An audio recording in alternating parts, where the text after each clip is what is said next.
Morning students, today we are going to learn about subject science for class 5 and chapter 3, and this chapter name is safety and first aid. तो basically हम लोग इस chapter में safety और first aid के बारे में deeply इसको स्टडी करेंगे, ठीक है। तो सबसे पहले हम लोग स्टार्ट करते हैं फर्स्ट एड को। First aid is the first medical help given to an injured person before a doctor arrives. First aid क्या होता है कि first aid जो होता है वो first medical help होता है, first medical help given to injured person. Injured person को first medical help दिया जाता है, ठीक है। किसके पहले? Before A doctor arrives, doctor के आने से पहले जो फर्स्ट मेडिकल हेल्प दिया जाता है इंजर्ड पर्सन को, उसे बोलते हैं फर्स्ट एड, ठीक है। तो सेकंड हमारा क्या है? Safety first. Safety on the road is more important then ever before. On the road सबसे इंपॉर्टेंट है, ऑन द रोड सेफ्टी सबसे पहले, because of the rapid increase in the number of vehicles, है ना। क्योंकि नंबर ऑफ व्हीकल्स वहाँ बहुत rapidly increase करते हैं, है ना। बहुत ज़्यादा हम लोग कभी भी रोड पर जाते हैं तो बहुत ही स्पीडली, रैपिड स्पीड में गाड़ियाँ हमारे आसपास से गुजरती हैं। तो हम लोग अगर रोड सेफ्टी को फॉलो ना करें तो एक्सीडेंट होने के मोस्टली चांसेस होते हैं, ठीक है। और ये बहुत ज़्यादा फैटल एक्सीडेंट होते हैं, इससे हमारी जान भी जा सकती है, ठीक है। Read and follow road sign, इससे बचने के लिए, एक्सीडेंट से बचने के लिए रोड पर हम लोग को रोड के जो सिग्नल्स होते हैं, साइंस होते हैं, उनको फॉलो करना चाहिए कि कहाँ से क्रॉसिंग करना है, कहाँ से यू टर्न लेना है, कहाँ फुटपाथ पे चलना है ना।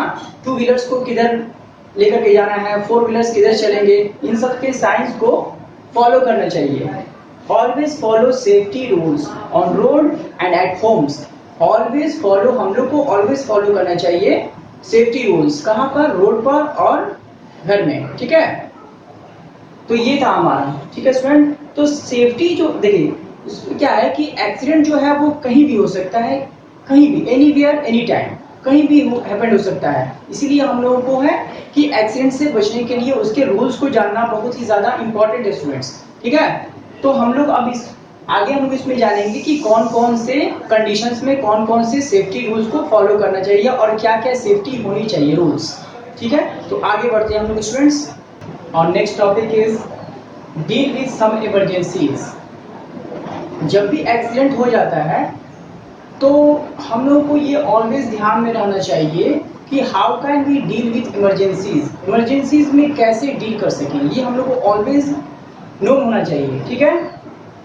तो इमरजेंसीज कहने का मतलब वही जो एक्सीडेंट्स हो जाता है उसको इमरजेंसी बोल सकते हैं। तो फर्स्ट हमारा ये कंडीशन है फॉर कट एंड स्क्रैचेस। अगर कट लग जाता है, ठीक है, किसी शार्प ऑब्जेक्ट से, या स्क्रैचेज आ जाता है ना, स्किन पर बाउंड आ जाता है, तो फिर कैसे उसे हम लोग क्या क्या उसमें उसको कैसे डील कर सकते हैं, क्या क्या उसमें रूल फॉलो कर सकते हैं। तो देखते हैं, do not neglect any bound however minor. किसी भी तरह के, छोटे हो या फिर बड़े हो, किसी भी तरह के बॉन्ड को नेग्लेक्ट नहीं करना है, ठीक है। बिकॉज क्या होगा कि however germs can be enter a body. Germs जो है अगर उसको वैसे ही हम लोग ओपन छोड़ दें, नेग्लेक्ट कर दें कि ये छोटा सा तो कट है, नो प्रॉब्लम उससे, तो उससे क्या होगा कि जर्म्स जो है उस बॉन्डेड एरिया में इंटर कर जाएंगे, ठीक है। अनकवर्ड जो पार्ट्स होगा उसको अगर कवर नहीं करेंगे, फर्स्ट एड नहीं करेंगे, तो क्या होगा उसमें जर्म्स इंटर कर जाएगा, ठीक है, एंड कॉज ए इन्फेक्शंस, और वो इन्फेक्शंस का रूप ले लेगा, ठीक है। तो इससे बचने के लिए हम लोग को सबसे पहले स्टेप बाय स्टेप हम देखेंगे कि जब भी हमको कट लग जाती है या स्क्रैचेस आ जाती है तो उसमें हम लोग क्या क्या डील कर सकते हैं। तो फर्स्ट है हमारा wash your hand before giving first aid. अब जो पर्सन आपको फर्स्ट एड देने जा रहा है वो सबसे पहले क्या करेंगे, अपना वॉश करेंगे ना, हैंड को वॉश करेंगे, okay. Second, wash away all dirt around the wound. जो इंजर्ड पर्सन है, जहां वाउंड है, ठीक है, जहां वाउंड है, वाउंड बोलते हैं छिले हुए, कट लग जाते हुए, स्किन पर जब कट लग जाते हैं उसे वाउंड बोलते हैं, ठीक है। तो वहां पर उसके उसके ऑल अराउंड, उसके चारों ओर जहां वाउंड है उसके ऑल अराउंड क्या करेंगे कि हम लोग जो डर्ट है उसको वॉश करेंगे, उसको क्लीन करेंगे पहले, ठीक है। उसके बाद थर्ड पॉइंट है clean the affected area with cotton wool soaked in an antiseptic lotion. उसके बाद बोल रहा है कि जो अफेक्टेड एरिया है, जो वाउंड जहां लगा हुआ है, जो कट लगा हुआ है, जहां स्क्रैच लगा हुआ है, उस एरिया को कॉटन वूल जिसमें कि एंटीसेप्टिक लोशन होना चाहिए, उसे क्या करेंगे हम लोग, उसको क्या करेंगे, क्लीन करेंगे, उससे साफ करेंगे उस एरिया को, ठीक है। जो भी जो जर्म्स है वो वहां से हटा देंगे, ठीक है। उसके बाद क्या करेंगे, वो तो हो गया। फिर हमारा नेक्स्ट है tourniquet can be used, tourniquet can be used for stop bleeding. Tourniquet क्या होता है, टर्निक्वेट एक टाइट बैंडेज होता है जो अफेक्टेड एरिया पे, है ना, ब्लीडिंग रोकने के लिए यूज किया जाता है, खून बहने से रोकने के लिए एक टाइट बैंडेज को बांधा जाता है, उसको टर्निक्वेट बोलते हैं, ठीक है। Tourniquet can be use for stop bleeding from a wound. तो वाउंड पे ब्लीडिंग, जैसे लगातार ब्लीडिंग हो रही है तो उसको रोकने के लिए क्या है कि टर्निक्वेट को हम लोग टाइट कर देंगे, टाइटली टाइट करेंगे, ठीक है। उसके बाद when the skin is cut by dirt और रस्टेड ऑब्जेक्ट, जब भी हम लोग को कभी भी क्या होता है कि कुछ रस्टेड एरिया या फिर डर्टी एरिया से भी कट लग जाता है, रस्टेड मींस जंग लगा हुआ, कि कोई मेटल या आयरन से कट लग जाता है या फिर कोई डर्टी चीज से कट लग जाता है, तो क्या होता है, तो जर्म्स में inter and cause a dangerous disease called tetanus. तो वैसे कंडीशन में क्या होता है कि जर्म्स जो है, जैसे कि अगर रस्टेड पार्ट से लग गया तो उसका जर्म्स जो है डर्टी पार्ट से कट लग गया, स्क्रैचेस हो गया, तो उसमें क्या हो जाएगा कि जर्म्स जो है इंटर कर जाएंगे, जो डर्टी जर्म्स है वो इंटर कर जाएंगे और एक बहुत ही डेंजरस डिजीज का रूप ले लेगा, जिसे बोलते हैं टेटनस।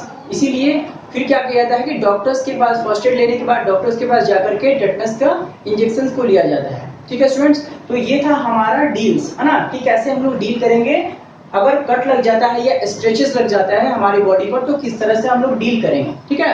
तो वन बाय वन जो है हम लोग डील देखेंगे कि कौन कौन सी कंडीशन में कैसे हम उसको डील कर सकते हैं, ठीक है, यानी कि कैसे उससे निपट सकते हैं, उससे हम लोग बच सकते हैं, प्रिकॉशन क्या क्या है, ठीक है। और next point is for nose bleeding. तो नोज ब्लीडिंग के टाइम पर हम लोग को किस तरह से डील करना चाहिए, ठीक है। किसी को अगर किसी इंजर्ड पेशेंट को क्या हो जाएगा कि अगर ब्लीडिंग हो रहा है, नोज ब्लीडिंग हो रहा है, तो हम लोग किस तरह से उसे हेल्प कर सकते हैं, ठीक है, तो कैसे फर्स्ट एड हम लोग दे सकते हैं। तो हम लोग देखेंगे फर्स्ट पॉइंट इसका, keep the patient upright in a comfortable position with his head held back. सबसे पहले क्या करेंगे, पेशेंट को उसका जो पोजीशन है उसे अपराइट करेंगे, उसके हेड को क्या करेंगे, अपराइट, ऐसे ऊपर में अपराइट उसको बोलेंगे, ऐसे हेड बैक करने के लिए, बैक करके यानी कि नोज को ऊपर कर दीजिए और हेड है उसको बैक कर लेना है, ठीक है, कंफर्टेबल पोजीशन, जितना वो कंफर्टेबल जोन में रह सकता है, ठीक है। तो इससे क्या होगा कि वो ब्लीडिंग कम हो जाएगा, ठीक है, ब्लीडिंग रुक जाएगा। फिर सेकंड क्या है कि press the bleeding side of the nose formally. जो ब्लीडिंग साइड है, अगर लेफ्ट नोज की तरफ से आ रहा है ब्लीडिंग तो लेफ्ट नोज को ऐसे प्रेस करेंगे, या फिर राइट की तरफ से आ रहा है तो राइट को प्रेस करेंगे, ठीक है। तो ये बोल रहा है कि press the bleeding side of the nose, ठीक है, प्रेस करेंगे उसको, यानी कि दबाए रहेंगे उसको। उसके बाद क्या आता है, कीप एन आइस पैक और wet cloth on the nose and the head of the patient.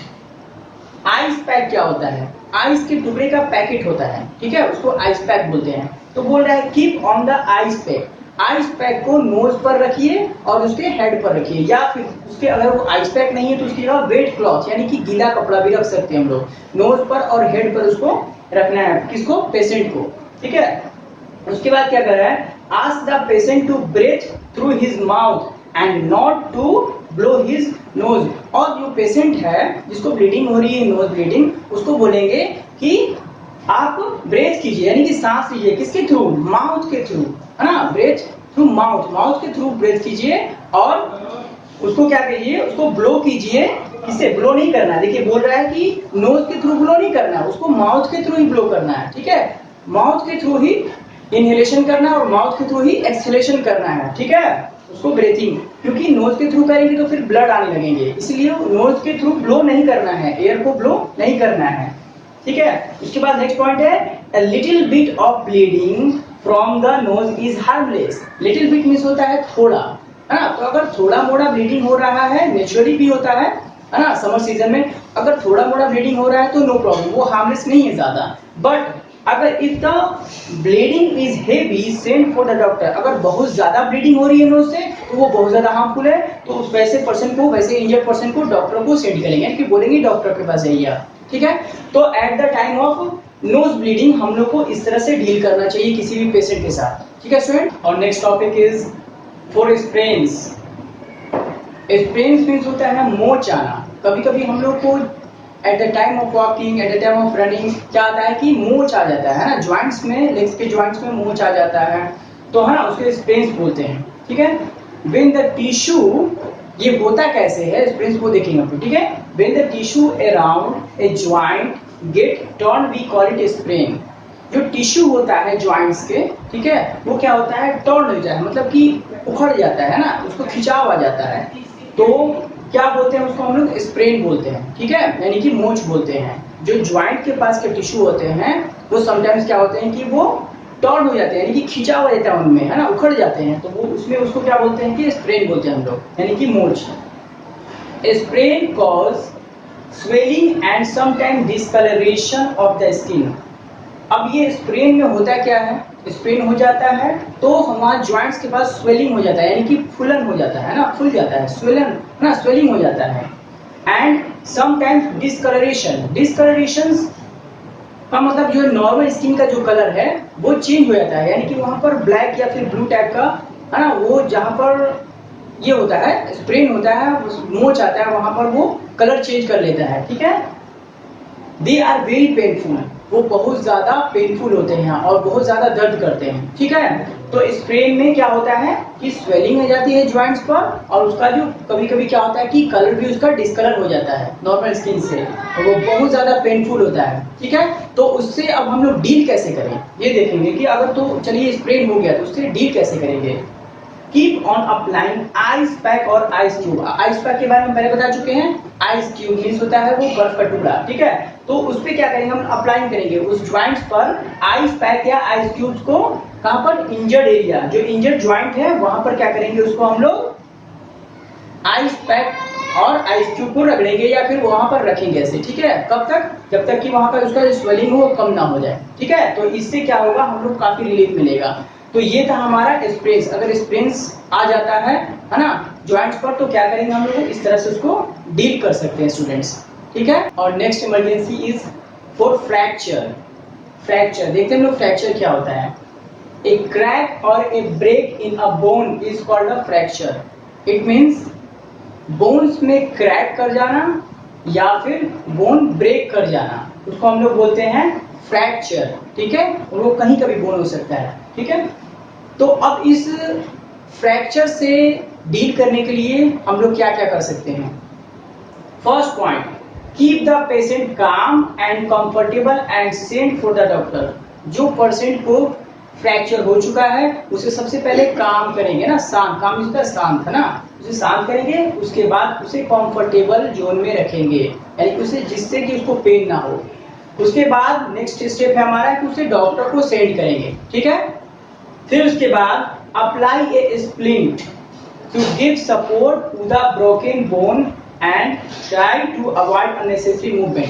सबसे पहले जानेंगे स्प्लिंट क्या होता है। स्प्लिंट होता है सपोर्ट, ठीक है। जैसे कि हमारा अगर लेग ब्रेक है ना, ब्रोकन हो चुका है, टूट चुका है, फ्रैक्चर कर गया है, तो उसमें क्या होगा कि एक सपोर्ट दिया जाता है, उसे स्प्लिंट बोलते हैं। उसे अननेसेसरी मूवमेंट से रोकने के लिए उसे सपोर्ट जो दिया जाता है उसे स्प्लिंट बोलते हैं।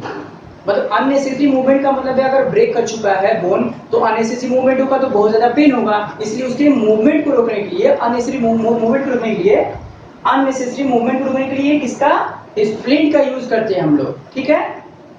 ये स्प्लिंट जो है वो वुड का भी हो सकता है, कार्डबोर्ड का हो सकता है, शीट ऑफ न्यूज़पेपर या फिर पिलो, है ना, कि इसका हम लोग स्प्लिंट के तौर पे यूज कर सकते हैं, ओके। तो ये था हमारा स्प्लिंट जो कि सपोर्ट दिया जाता है फ्रैक्चर वाले पोजीशन पर। अब है ए स्लिंग। स्लिंग क्या होता है? स्लिंग एक ट्रायंगुलर शेप में बना हुआ बैंडेज का होता है। जैसे कि हम लोग देखें कि हमारा अगर हैंड्स ब्रेक कर जाता है, टूट जाता है, फ्रैक्चर होता है हैंड्स, तो क्या होता है, डॉक्टर हमें ऐसे ट्रायंगुलर शेप में, ऐसे नेक्स में लगा करके ट्रायंगुलर शेप में ऐसे सपोर्ट के लिए एक क्लॉथ को बांध देते हैं या एक बैंडेज को बांध देते हैं, जिससे क्या होता है कि हम हमारे जो इंजर्ड पार्ट है, जो हैंड्स है, उसमें सपोर्ट मिल जाता है, तो उसे बोलते हैं स्लिंग। ठीक है, तो इस तरह से हम लोग ट्रीटमेंट दे सकते हैं, तो फ्रैक्चर से कंफर्टेबली हम लोग बच सकते हैं, फ्रैक्चर ठीक हो सकता है हमारा। ठीक है, तो स्प्लिंट भी समझ में आ गया और उसके बाद स्लिंग भी समझ में आ गया, दोनों चीज। ठीक है स्टूडेंट्स, तो नेक्स्ट देखते हैं हम लोग क्या है आगे। नेक्स्ट पॉइंट है फॉर बर्न्स। बर्न्स मीन्स होता है जलना। ठीक है, अगर जल जाए तो किस तरह से हम लोग डील करेंगे पेशेंट्स को। ठीक है, अब इसमें भी कई तरह के होते हैं बर्न्स। फर्स्ट हमारा है माइनर बर्न्स। अगर माइनर बर्न्स मीन्स हल्का फुल्का अगर जल जाता है किसी चीज से तो नो प्रॉब्लम, उसको नॉर्मली हम लोग क्या करेंगे कि वाटर वगैरह से, कोल्ड वाटर से धो धा करके हम लोग क्या करेंगे, उसको एंटीसेप्टिक लोशन लगा देंगे या फिर क्रीम वगैरह लगा करके हम लोग क्या करेंगे उसको, या फिर उसकी जगह पर हम लोग क्रीम अगर नहीं है तो उसकी जगह पे क्या करेंगे, बेकिंग सोडा का पेस्ट बना करके लगा लेंगे तो वो नॉर्मली ठीक हो जाएगा। ठीक है, कोल्ड वाटर का इस्तेमाल कर सकते हैं हम लोग, फिर एंटीसेप्टिक लोशन, क्रीम या फिर उसके जगह पे बेकिंग सोडा का पेस्ट यूज कर सकते हैं। ठीक है, तो वो नॉर्मली ठीक हो जाएगा। ये तो रहा minor Burns. But sewer Burns यानी कि ज्यादा, बहुत ज्यादा अगर बर्न्स हो जाता है, जल जाता है पार्ट्स हमारे बॉडी के, तो फिर क्या करेंगे हम लोग, sometimes the skin gets severely burned and blisters are formed. blisters means होता है फोड़ा, है ना, जो फोड़ा उठ जाता है जलने के बाद बड़ा बड़ा, तो वो blisters उठ जाते हैं, इसका मतलब है कि वो severely burned हुआ है। तो उसमें और वो जो blisters फॉर्म हुआ है उसको कभी भी क्या करना चाहिए, प्रिक नहीं करना चाहिए, क्योंकि वो अगर प्रिक कर जाएगा तो वो फट के ओपन हो जाएगा, है ना, ओपन हो जाएगा तो फिर क्या होगा कि वो इन्फेक्शन को कैच कर सकता है, इन्फेक्शन उसमें लग सकता है, इसलिए उसको ब्लिस्टर्स को प्रिक नहीं करना है। ठीक है, ऐसे तो मेनली क्या कर सकते हैं हम लोग कि सीवरली जो बर्न्स होता है उसमें डॉक्टर को ही सेंड करना चाहिए, वो घर पे ट्रीटमेंट नहीं हो सकती है नॉर्मली वो फर्स्ट एड से। ठीक है, अब थर्ड है chemical Burns like acid. Acids वगैरह से क्या होता है, कभी कभी केमिकली हम लोग को बर्न हो जाता है, तो उसमें हम लोग किस तरह से उसको डील कर सकते हैं। ठीक है, फर्स्ट है हमारा remove any clothing from the affected area, use plenty of water to wash off the chemicals. सबसे पहले जहां पर वो केमिकल लगा है उसको क्लॉथिंग हटा देंगे, सबसे पहले उसके वहां के कपड़े को हटा देंगे, उसके बाद क्या करेंगे, उसके बाद वाटर से हम लोग क्या करेंगे, उसको वॉश ऑफ करेंगे, उस केमिकल को कंप्लीटली अच्छी तरीके से वॉश कर देंगे।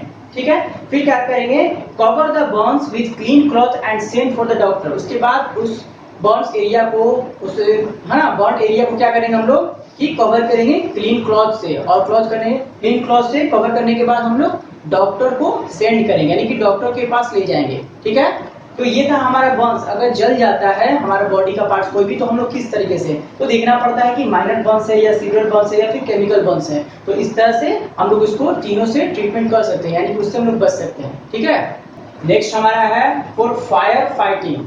ठीक है, तो जब आग लग जाएगा तो फिर किस तरह से हम लोग उसको डील करेंगे। ठीक है, आग लग जाने में, जैसे बिल्डिंग्स में आग लग जाए या कहीं अदर जगह पे फैक्ट्रीज में आग लग जाए तो क्या करेंगे। ठीक है, तो इन सब केसेस में हम लोग देखेंगे कि किस तरह से इसको डील करेंगे।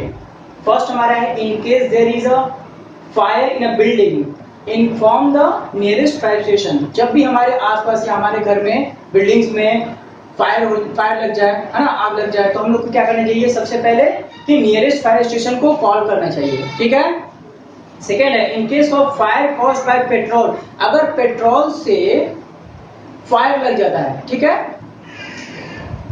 तो क्योंकि पेट्रोल भी फ्लेमेबल होता है, तो पेट्रोल से अगर फायर लग जाए तो डू नॉट थ्रो वाटर, तो उस पर वाटर नहीं फेंकना चाहिए, बिकॉज क्योंकि petrol is lighter than water. Petrol जो होता है वो वाटर से हल्का होता है और उस पर फ्लोट करने लगेगा। ठीक है, जिससे क्या होगा कि वो आग जो है वो फायर कभी नहीं बुझेगा। ठीक है, वाटर से पेट्रोल वाला जो फायर होता है वो कभी भी वाटर से नहीं बुझता है। ठीक है, तो वहां पर इसको थ्रो नहीं करना है, हम लोग को वाटर को थ्रो नहीं करना है पेट्रोल वाले आग पर।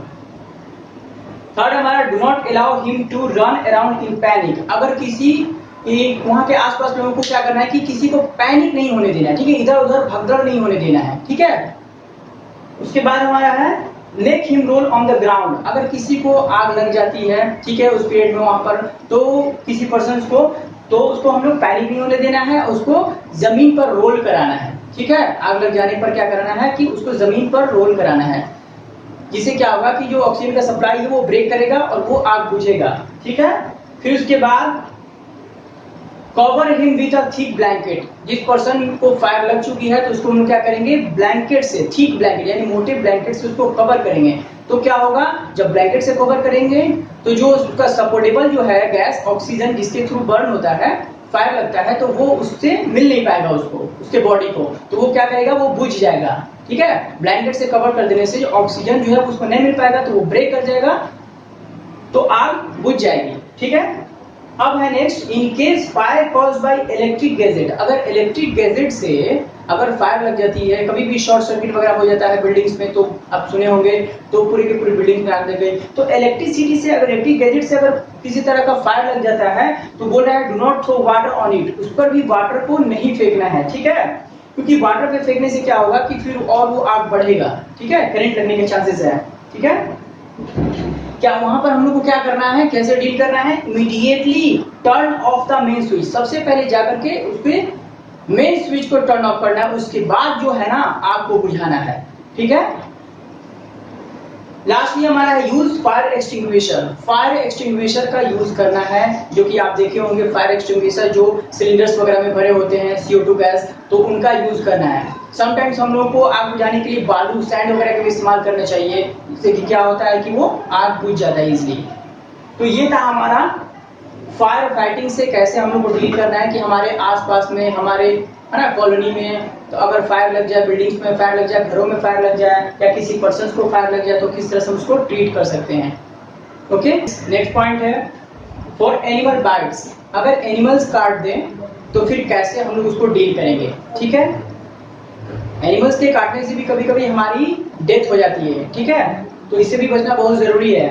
तो हम लोग देखते हैं, फर्स्ट हम लोग क्या करना चाहिए कि wash the wound with soap and water. जहां काटता है वाउंड पे, है ना, एरिया पर, उसको पहले सोप एंड वाटर से वॉश करेंगे टू रिमूव जर्म्स, और उसके जर्म्स को रिमूव करेंगे। ठीक है, because virus which cause rabies और हाइड्रोफोबिया में बी कैरिड इन सेलिबा।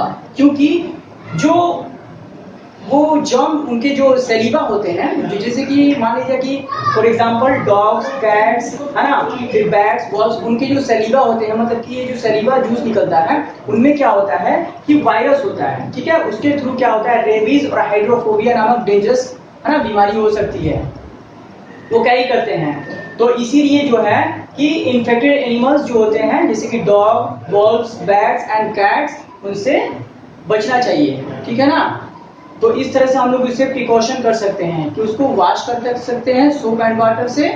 उसके बाद से क्या कर सकते हैं कि हम लोग उससे प्रिकॉशन कर सकते हैं अपना। सेकंड हमारा है अप्लाई एन एंटीसेप्टिक लोशन।